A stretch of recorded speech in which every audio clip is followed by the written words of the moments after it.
Hi guys, welcome back to Christy's Book Corner. I'm your host, Christy Mason, and we are reading Chapter 6 of Inkheart. Yay! We're not almost on the book, but we are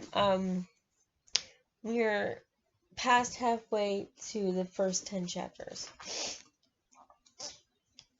All right, Chapter 6: Fire and Stars. The day had passed slowly. Maggie saw Mo only in the afternoon, when Eleanor came back from doing her shopping, and half an hour later gave them spaghetti with some kind of pre-made sauce. "I'm afraid I have no patience with toiling over a stove," she said, as she put the dishes on the table. "Perhaps our friend with the furry animal can cook." Dustfinger merrily shrugged his shoulders, apologetically. "Sorry, I'm not used to you that way." "Mo cooks very well," said Maggie, stirring the thin water sauce into her spaghetti. Mo's here to restore my books, not to cook for us," replied Eleanor sharply. "What about you, though?" Maggie shrugged. "I can make pancakes," she said. "Why don't you get some cookbooks? You have books of every other kind. I'm sure you'll find cookbooks to help." Eleanor didn't even design to reply to this suggestion. "And by the way, there's a rule for night time," she said, when they had all been eaten in silence for a while. "I won't have candlelight in my house. Fire makes me nervous. It's far too greedy for paper." Maggie gulped. She felt caught in the act, for, of course, she had brought candles with her. They were on her bedside table upstairs, where Eleanor must have seen them. However, Eleanor was looking not at Maggie but at Dustfinger, who was playing with a box of matches. "I hope you'll take that rule to heart," she said to him, "since you're obviously going to have the pleasure of your company for another night." "Yes, if I may impose on your hospitality a little longer, I'll be off first thing in the morning, I promise." Dustfinger was still holding the matches. He didn't seem bothered by Eleanor's distrustful gaze. "I say, someone here was this wrong idea about fire," he added. "It bites like a fierce little animal, admitted, but you can tame it." And with these words, he took a match out of the box, struck it, and popped the flame into his open mouth. Maggie held her breath as his lips closed around the burning matchstick.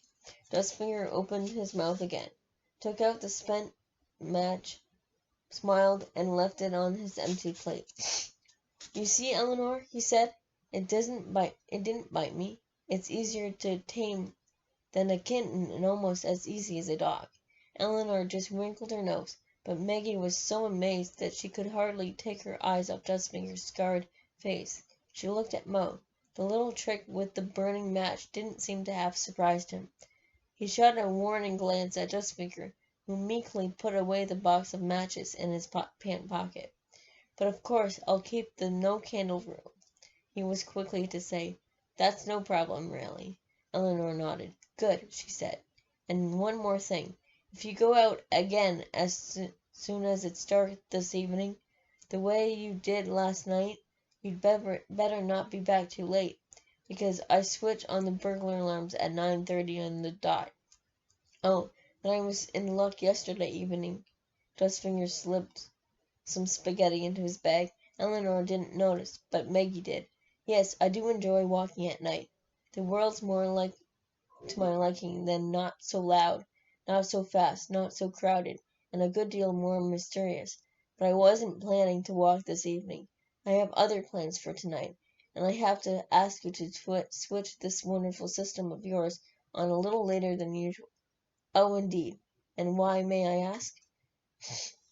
Dustfinger winked at Maggie. "Well, I've promised to put on a little show for this young lady," he said.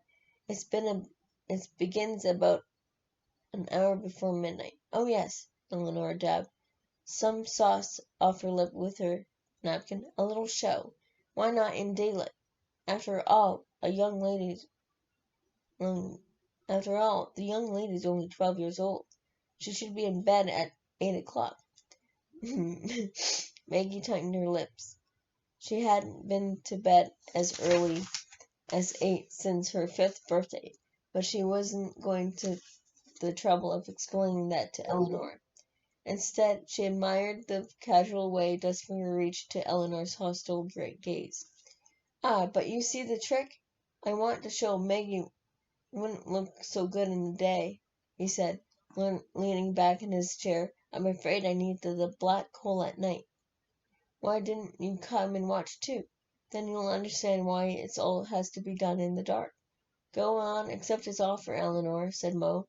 You'll enjoy the show, and then perhaps you won't like the fire so sinister. It's not like I think it's sinister. I don't like it that's all, remarked Eleanor, unmoved. He can juggle, Maggie burst out. With 8 balls. 11, Dustfinger corrected her. But juggling is more of a daytime skill. Juggling. Eleanor received a string of spaghetti from her tablecloth and glanced first at Maggie, then at Mo. She looked cross. Oh, very well. I don't want to be a spoil-sport, she said. I will go to bed with a book at 9:30 as usual, and put the alarm on first. But when Maggie tells me she's going out for this private performance, I will switch it off again for an hour. Will that be all time enough? And ample time, said Dustfinger, bowing so low to her that the tip of his nose collided with the rim of his plate.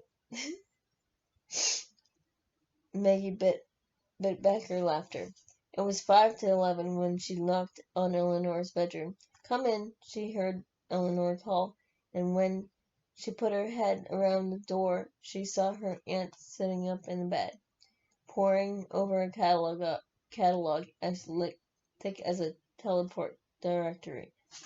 Oh, too expensive, she murmured. Take my advice, Maggie. Never develop a passion you can't afford. It'll eat your heart away like a bookworm. Take this book here, for instance. Eleanor tapped her finger on the left-hand page of her catalog, so hard that it wouldn't have surprised Maggie if she had bored a hole in it. What a fine edition, and in such good condition too. I've been wanting it for 15 years, but it just cost too much money, for far too much. Sighing, she closed her catalog, dropped it on the rug, and swung her legs out of the bed. To Maggie's surprise, she was wearing a long floral nightdress. She looked younger in it, almost like a girl who has woken up one morning to find her face wrinkled. Oh, well, you'll probably never be as crazy as I am, she muttered, putting a thick pair of socks on her bare feet. Your father's not inclined to be crazy, and your mother never was either. Quite the opposite. I never knew anyone with a colored head. My father, on the other hand, was at least as mad as me. I inherited over half my books from him, and what good did they do him? Did they keep him alive? Far from it. He died of a stroke at a book auction. Isn't that ridiculous? With the best will in the world, Maggie didn't know what to say to that. My mother, she asked, instead. Did you know her well? Eleanor snorted as if she had asked a silly question. Of course I did. It was here that your father met her. Didn't he ever tell you? Maggie shook her head. He doesn't talk about her much. Well, probably better not. Why prob old wounds? And you're not practically like her. She painted the sign on the library door. Come on, then. or you'll miss this show of yours.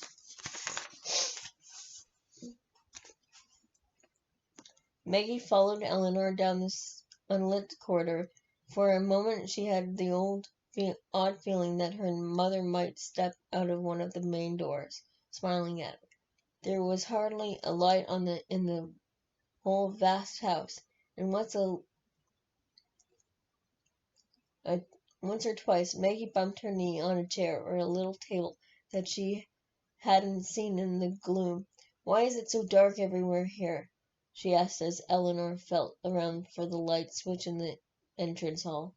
"Because I'd rather spend my money on books than unnecessary electricity," replied Eleanor, looking at the light she had turned on as if she thought the stupid thing should go easily on the power. Then she made her way over to the metal box, fixed the wall near the front door, and hid it behind a thick dusty curtain. "I hope you switch your lights off before you knock on my door," she asked as she opened the box. "Of course," said Maggie, although it wasn't true. "Turn around," Eleanor told her before setting to work on the alarm system. She frowned. "Heavens, all these knobs! I hope I haven't done something wrong again. Tell me as soon as the show's over, and don't even think of seizing your chance to sneak into the library and take a book off the shelf. Remember that I sleep right next door, and my hearing is keener than a bat's." Maggie bit back the answer on the tip of her tongue. Eleanor opened the front door without a word. Maggie pushed past her and went outside. It was a mild night, full of strange scents and the chirping of crickets. "Were you always as nice as this to my mother?" she asked as Eleanor was about to close the door behind her. Eleanor looked at her for a moment, as if turned to stone. "Oh, yes, I think so," she said. "Yes, I'm sure I was. And she was always as cheeky as you, too. Have fun with your fire eater." Then she shut the door. As Maggie was going through the dark garden behind the house, she suddenly heard unexpected music. It felt like the night air, as if it had been only waiting for Maggie's footsteps. Strange music, a carnival mixture of bells, pipes, and drums, both boisterous and sad. Maggie wouldn't have been surprised to find a whole troupe of fairground entertainers waiting for her on the lawn behind Eleanor's house. But only Dustfinger stood there. He was waiting there. Maggie had found him that afternoon. The music came from a cassette recorder on the grass beside the wooden deck chair. Dustfinger had placed a garden bench on the edge of the lawn for his audience. Lighted torches were stuck into the ground to the right and left of it, and two more were burning on the lawn, casting quivering shadows in the night. The shadows danced across the grass like servants conjured up by Dustfinger from some dark world for this occasion. He himself stood there, bare chested, his skin as pale as the moon, which was hanging in the sky right above Eleanor's house, as if it too had turned up especially for Dustfinger's show. When Maggie emerged from the darkness, Dustfinger bowed to her. "Sit down, pretty lady," he called over the music. "We were all just waiting for you." Shyly, Maggie sat down on the bench and looked around her. The two dark glass bottles she had seen in Dustfinger's bag were standing on the deck chair. Something shimmering in the bottle on the left, as if Dustfinger had filled it with moonlight. A dozen torches were white wadded hands were wedged between the wooden rungs of the chair, and beside the cassette recorder stood a bucket and a large, big-bellied vase, which Maggie remembered correctly came from Eleanor's entrance hall. For a moment she let her eyes wander to the window of the house. There was no light in Mo's bedroom. He was probably still working, but one floor below, Maggie saw Eleanor standing at her lighted window. The moment Maggie looked her away, she drew the curtain, as if she had felt Maggie watching her, but she still stayed at the window. Her shadow was a dark outline against the pale yellow curtains. Do you hear how quiet it is? Dustfinger switched off the recorder. The silence of the night fell on Maggie's ears, muffled as if by cotton wool. Not a leaf moved. There was nothing to be heard but the torches crackling and the chirping of the crickets. Dustfinger switched the music back on. I had a private word with the wind, he said. There's one thing you should know. If the wind takes it into its head to play with fire, then even I can't tame the blaze. But it gave me its word of honor to keep it still tonight and not spoil our fun. So saying, he picked up one of the torches from Eleanor's deck chair. He slipped from the bottom with the moonlight in it and spat something wisp out into the big vase. Then he dipped the torch he was holding into the bucket, took it out again, and held it his drip head of waddling, waiting to one of its burning sisters. The fire flared up so suddenly it made Maggie jump. However, Dustfinger put the second bottle to his lips, filling its mouth until his scarred cheeks were bulging.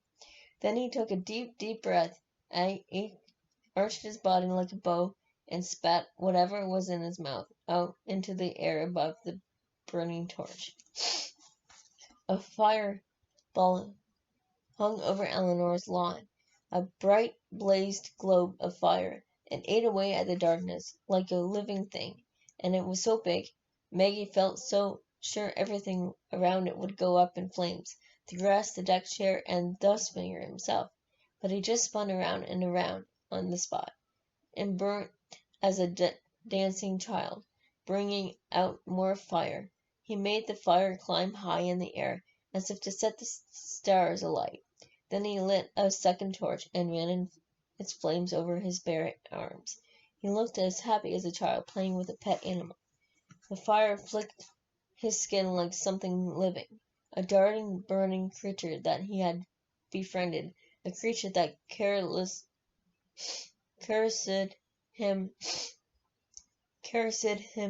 and danced for him and drove the night away.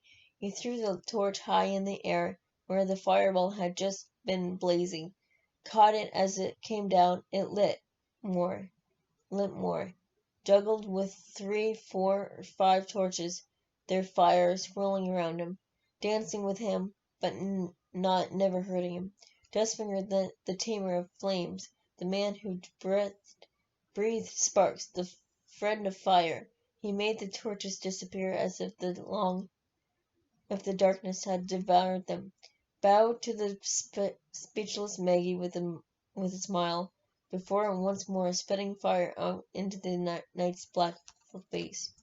Afterward, she could never say that had distracted her attention from the whirling torches and the showers of sparks, making her look up once more at the house and its windows. Perhaps you feel the presence of evil on your skin, like sudden heat or cold.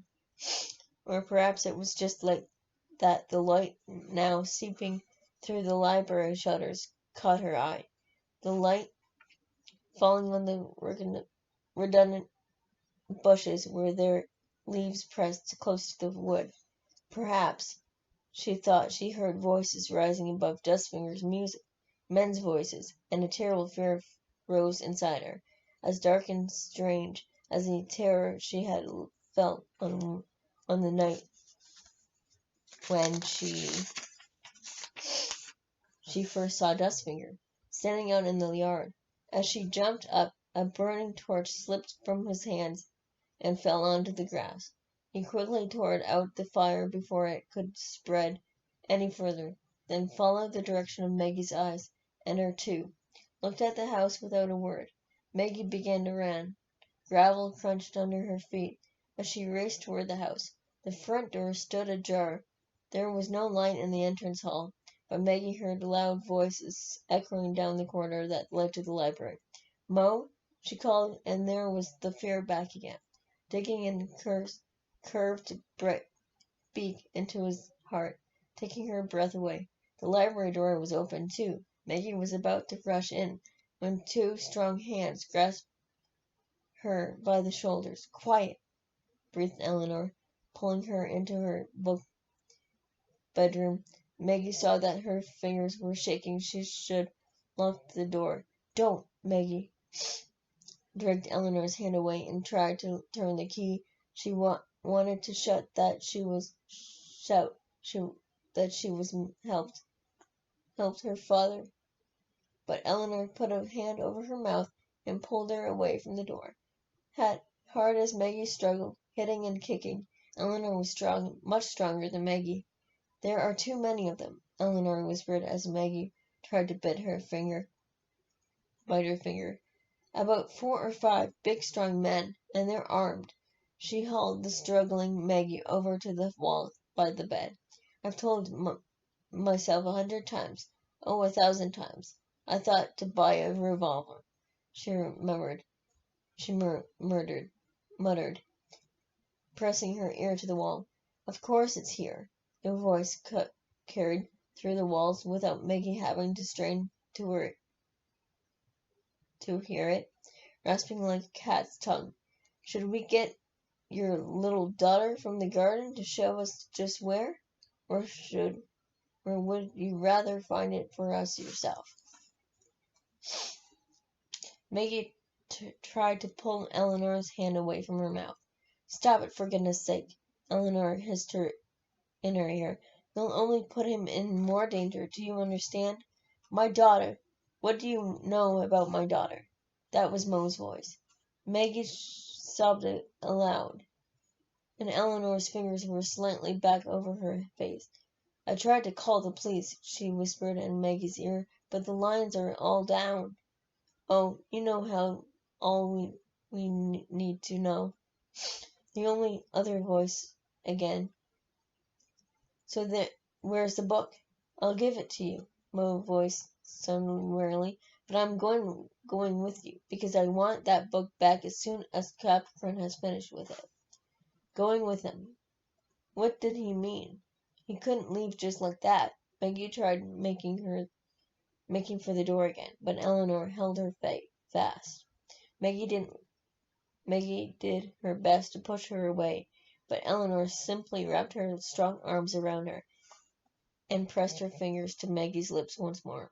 "All the better. We were told to bring you anyway," said a second voice. It had a broad, coarse accent. "You have no idea how Capricorn longs to hear your voice. He's got great faith in your abilities, Capricorn has." "That's right. The replacement Capricorn found for you makes a terrible hash of it." The rasping voice again. Look at Cockrell there." Maggie heard feet scraping on the floor. "He's limping, and Flatnose's face has seen better days. Not that he was ever much of a beauty. Don't just stay there and take talking. Basta. We haven't got forever. How about it? Do we take the kid as well?" Another voice. The one sounded as if the sparkler noise were being pinched. "Nah," Mo snapped at him. "No," Mo snapped at him. "My daughter stays here, or I won't give you the book." One of the men laughed. "Oh, yes, Silvertongue. You give it to us all right. But don't worry, we weren't told to bring her. A child would just slow us down. And Capricorn's been waiting for you long enough already. So where's that book?" Maggie pressed her ear against the wall so hard that it hurt. She heard her footsteps and then a sound like something being pushed aside. Eleanor beside her held her breath. Not a bad hiding place, said the cat-like voice. Wrap it up, Cockerel. Cockerel? Cockerel. And take a good care of it. After you, Silvertongue. Let's go. They left the library. Maggie tried desperately to wriggle out of Eleanor's arms. She heard the sound of the library door closing, and then steps moving away, getting fainter and fainter. After that, all was still. Quite suddenly, Eleanor let her go. Go of her. Maggie rushed to the door, unlocked it, sobbing, and ran down the corridor to the library. It was deserted. No, Mo! The books stood ranged tidily on their shelves, except in one place where there was a wide, dark gap. Maggie thought she saw a hinge flap, well hidden, standing open among the books. Incredible! She heard Eleanor saying behind her. They really were after just that one book. But Maggie pushed her aside and ran along the corridor. Maggie, Eleanor called out after her. Wait! But what was there to wait for? For the strangers to take her father away? She heard Eleanor running after her. Eleanor's arms might be stronger, but Maggie's legs were faster. There was still no light in the entrance hall. The front door still wide open, and a cold wind blew in Maggie's face as she stumbled breathlessly out into the night. Mo! She shouted. She thought she saw car headlights come on where the driveway disappeared into the trees, and an engine started. Maggie ran that way. She tripped and fell, grazing her knee on the gravel, which was wet with dew. Warm blood trickled down her leg, but she took no notice. She ran on, limping and sobbing, until she reached the big, round iron gate. The road beyond it was empty. Mo was gone. And this is the picture of fire and sticks representing the show that Dustfinger showed Maggie. And that is it. Stay tuned tomorrow for chapter 7. It's going to be a short chapter, so I might do the two chapters, chapter 7 and 8, into one video, because it's so short. I'll show you that tomorrow. Anyway, thank you so much for watching. Please subscribe, comment, and like. And make sure you dare to dream, guys. See you tomorrow for the next chapter.